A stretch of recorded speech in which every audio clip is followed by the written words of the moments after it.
नमः शिवाय, ओम वैष्णवे नमः। दोस्तों, आप और आपके पूरे परिवार को निर्जला एकादशी की हार्दिक शुभकामनाएं। दोस्तों, आप सभी अपने सामर्थ्य के अनुसार निर्जला एकादशी का व्रत जरूर रखेंगे और निर्जला एकादशी के नियमों का पालन भी अवश्य ही करेंगे। लेकिन अगर व्रत अच्छे से, पूरी श्रद्धा से, पूरे नियमों से और बहुत ही आस्था के साथ क्यों न किया जाए, लेकिन अगर पारण का तरीका सही नहीं हो तो व्रत अधूरा माना जाता है। दोस्तों, आज के इस वीडियो में मैं आपको निर्जला एकादशी के व्रत की पारण विधि बताने वाली हूँ।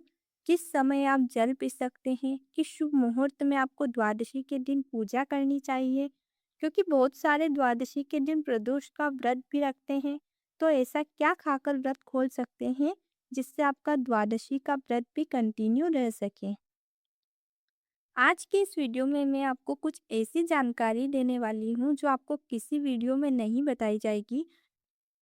तो इस वीडियो को बीच में स्किप किए बिना वीडियो को पूरा ज़रूर देखें, और अगर आपको वीडियो पसंद आए तो वीडियो को लाइक करें और चैनल को सब्सक्राइब ज़रूर करें। हर साल ज्येष्ठ मास के शुक्ल पक्ष की जो एकादशी आती है उसे निर्जला एकादशी कहा जाता है। जो भी विधि पूर्वक निर्जला एकादशी का व्रत करता है उसके जन्म जन्मांतर के सभी पाप नष्ट हो जाते हैं और उसके अच्छे गुणों का भी उदय होता है। निर्जला एकादशी के दिन अन्न और जल का पूरी तरह त्याग करना होता है। इस एकादशी का व्रत सर्वप्रथम पांडव पुत्र भीमसेन ने किया था। इस वजह से इस एकादशी को भीमसेनी एकादशी भी कहा जाता है। इस दिन सभी लोग पूरी श्रद्धा से निर्जला एकादशी का व्रत अवश्य रखें। वैसे तो धर्म यही कहता है कि निर्जला एकादशी का व्रत बिना जल ग्रहण किए, बिना कुछ खाए रहना चाहिए, और बहुत सारी महिलाएं और कई पुरुष भी यह नियम अपनाते हैं। नियमों का पूरी तरह पालन करके व्रत करते हैं, लेकिन कुछ लोग ऐसे भी हैं जो इस दिन फलाहार करके जल ग्रहण करने के व्रत का संकल्प लेते हैं। तो यह आपकी श्रद्धा के ऊपर निर्भर करता है कि आपको कैसे व्रत करना चाहिए। भगवान तो बस भक्ति के भूखे हैं। भगवान कभी नहीं चाहते कि हम हमारे शरीर को कष्ट देकर उनके लिए भूखे रहें। जो भी महिलाएं गर्भवती हैं या जो भी ऐसे व्यक्ति जिन्हें दवाई लेनी है, कोई स्वास्थ्य संबंधी तकलीफ है, तो आप सूर्योदय से लेकर जब तक आपका सामर्थ्य है, जैसे कि मंदिर में दान करने के बाद भगवान का चरणामृत लेकर जल ग्रहण कर सकते हैं और उसके बाद थोड़ा फलाहार भी कर सकते हैं। बहुत सारी महिलाएं निर्जला एकादशी के दिन सूर्योदय से लेकर द्वादशी के दिन सूर्योदय तक जल ग्रहण न करने का संकल्प लेती हैं और बस फलाहार के रूप में फल ही लेती हैं। तो कैसे भी व्रत करो, लेकिन व्रत का पारण करना तो बहुत ही जरूरी है और व्रत का उद्यापन भी करना जरूरी होता है। हर व्रत जो आप संकल्प लेकर करते हैं उसका उद्यापन अवश्य ही करें। वैसे तो उद्यापन हमेशा मोक्षदा एकादशी के दिन करना चाहिए, क्योंकि यह उद्यापन के लिए श्रेष्ठ एकादशी है। अगर आपको उद्यापन विधि भी जाननी है तो आप मुझे कमेंट कर सकते हैं, मैं उसका एक अलग वीडियो बनाऊंगी। आज पारण की विधि और समय जानते हैं। तो आइए जानते हैं निर्जला एकादशी व्रत पारण का शुभ मुहूर्त और इस बार निर्जला एकादशी कब मनाई जाएगी। साल 2026 में निर्जला एकादशी का व्रत 25 जून 2026 गुरुवार को रखा जाएगा। निर्जला एकादशी व्रत का पारण 26 जून 2026 शुक्रवार की सुबह 5:25 से लेकर 8:13 के बीच किया जाएगा। ध्यान रखें, द्वादशी के दिन सूर्योदय से पहले आपको व्रत का पारण नहीं करना है और हरिवासर का भी ध्यान रखना है। सूर्योदय होने के पश्चात ही आप व्रत का पारण करें। अब जान लेते हैं द्वादशी के दिन व्रत पारण की विधि। एकादशी के दिन जो श्रद्धालु व्रत कर रहे हैं उन्हें व्रत तोड़ने से पहले हरिवासर समाप्त होने की प्रतीक्षा करनी चाहिए। हरिवासर द्वादशी तिथि की पहली 1/4 अवधि होती है।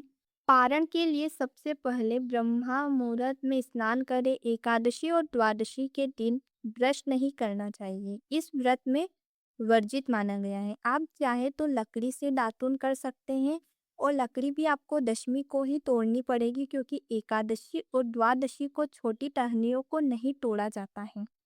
इसके बाद आपको भगवान विष्णु की पूजा की तैयारी करनी है।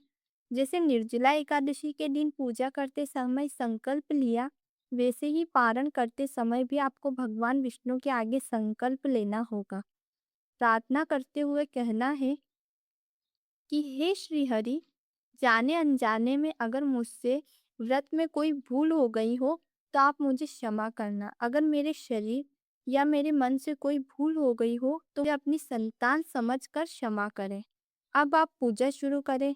अब आपको अपने घर की पूर्व दिशा में या उत्तर दिशा में गंगाजल छिड़कना है और पूजा स्थान पर गंगाजल का पोछा लगाना है। पूजा स्थान पर भगवान विष्णु की तस्वीर के सामने धरती पर एक सात्विक बनाए और उस पर गेहूं या चावल का ढेर लगा दे। पास में एक मिट्टी का कलश रखें, क्योंकि निर्जला एकादशी की पूजा में भी मिट्टी के कलश का विशेष महत्व है। इसे दान किया जाता है। उस कलश को जल से भर दें। वैसे तो बहुत सारे व्यक्ति चांदी, सोने, तांबे का कलश दान करते हैं, लेकिन जितना पुण्य आपको एक मिट्टी के कलश का मिलेगा, उतना आपको सोने चांदी का भी नहीं मिलेगा। तो यह आपके सामर्थ्य के अनुसार आप कर सकते हैं। अब आपको उस कलश में पूरा जल भरना है और उसके ऊपर एक पीला कपड़ा बिछाना है। उस पीले कपड़े को आप एक कलावे से बांध सकते हैं और उसके ऊपर या तो कोई मौसमी फल जैसे आम, खरबूजा आप रख सकते हैं, और अगर कोई मौसमी फल नहीं है तो आप नारियल भी उसके ऊपर रख सकते हैं। आप भगवान विष्णु के साथ साथ उस कलश की भी आपको पूजा करनी है। भगवान विष्णु की पूजा करते समय सबसे पहले उन्हें धूप दीप जलाएं। भगवान विष्णु की पूजा में भगवान को पीले वस्त्र, पीले कलर के ही फूल और पीले फल चढ़ाना शुभ माना जाता है। चंदन और पंचामृत भगवान विष्णु को अर्पित करें और जो भी आपको भगवान विष्णु को चढ़ाना है आप चढ़ा सकते हैं। साथ साथ में आपको उस कलश की भी पूजा करते रहना है। भगवान विष्णु को भोग में तुलसी के पत्ते का भोग अवश्य लगाएं, क्योंकि बिना तुलसी के भगवान विष्णु भोग स्वीकार नहीं करते। विष्णु सहस्त्र नाम का पाठ करें, भगवान विष्णु की आरती करें और प्रसाद सभी लोगों में वितरित करें। और जो भी वस्तु आपको दान करनी है, आप दान की जाने वाली वस्तुओं को पहले अपने मस्तक से लगाएं और उसके बाद किसी गरीब को या किसी ब्राह्मण को एकादशी की वस्तुएं दान करें।